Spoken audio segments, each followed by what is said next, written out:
లింగరాజ ఆలయ విశిష్టత. ఈ ఆలయంలోని లింగానికి త్రిభువనేశ్వర అనే పేరు ఎలా వచ్చింది? పురాతన ఆలయాలకు పట్టుకొమ్మ లాంటి ఒరిస్సాలోని లింగరాజ ఆలయం విశేషాలు తెలుసుకుందాం. లింగరాజ అంటే లింగాలకు రాజు అని అర్థం. ఈ ఆలయంలోని శివలింగానికి త్రిభువనేశ్వర అని కూడా ఉంది. ఈ ఆలయం దాదాపు 1100 సంవత్సరాలకు ముందు నిర్మించబడింది. ఈ ఆలయ నిర్మాణం 6వ శతాబ్దంలోనే జరిగిందని చెప్పటానికి ఆలయం వద్ద ఉన్న శిలా శాసనాలపై చెక్కబడిన సంస్కృత లిపి సాక్ష్యంగా ఉంది. ఈ ఆలయం భువనేశ్వర్ నగరంలోని అన్ని ఆలయాలలోకెల్లా పెద్దది. జేమ్స్ ఫెర్గుసన్ అనే చరిత్రకారుడి అభిప్రాయం ప్రకారం ఈ ఆలయం భారతదేశంలోనే గొప్ప హిందూ ఆలయాలలో ఒకటి. ఈ ఆలయం చుట్టూ విశాలమైన ప్రహరీ ఉంది. ఈ ఆలయాన్ని శివుడికి అంకితం చేశారు. ఇది అందమైన శిల్పాలతో అలంకరించబడి ఉంది. వీటిని స్పైర్ మీద చెక్కారు. లింగరాజ ఆలయం సుమారు 54.8 మీటర్ల ఎత్తులో ఉంది మరియు గ్రానైట్తో నిర్మించిన శివుడి భారీ విగ్రహాన్ని కలిగి ఉంది. ఈ విగ్రహం 8 అడుగుల వ్యాసం కలిగి ఉంది మరియు భూమిపై 8 అంగుళాల ఎత్తులో ఉన్న ప్లాట్ఫామ్పై ఉంచబడింది.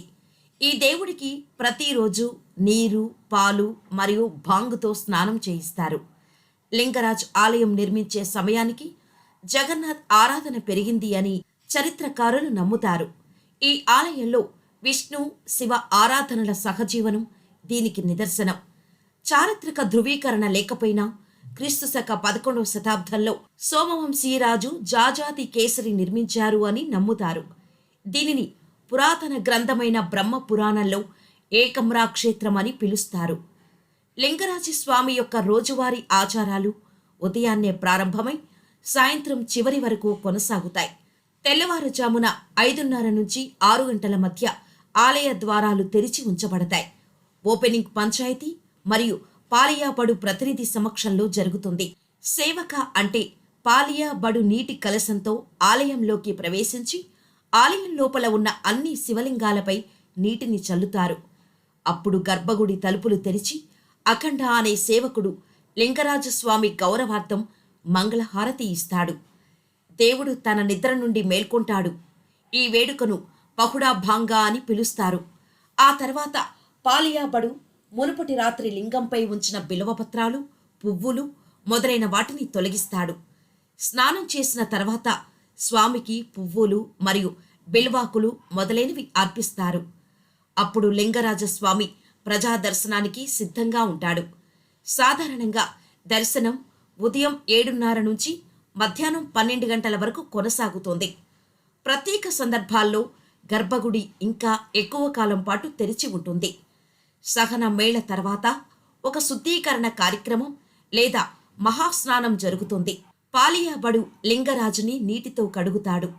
అప్పుడు పంచామృతం, పాలు, తేనె, పెరుగు, వెన్న మరియు బెల్లం కలిగి ఉంటుంది.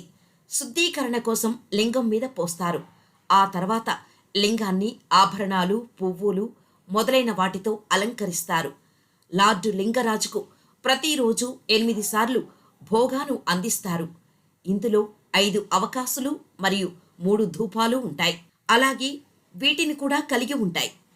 బాల ధూప లేదా బాలా బల్గవ, సకాల ధూప, భోగా మండప, ధూప లేదా ఛత్రభోగ, విరాకిశోర్ బల్లవ, ద్విపహార ధూప లేదా మధ్యాహ్న ధూప, టెరాఫిటా, సంధ్యధూప, బదాసింహర. జాజాతి కేసరి లింగరాజు ఆలయ స్థాపకుడని నమ్ముతారు. స్థానిక బ్రాహ్మణులను ఆలయ పూజారులుగా నియమించారు. ఆలయ పద్ధతులను గిరిజన ఆచారాల నుండి సంస్కృతం వరకు పెంచటం కోసం బ్రాహ్మణులను నియమించారు.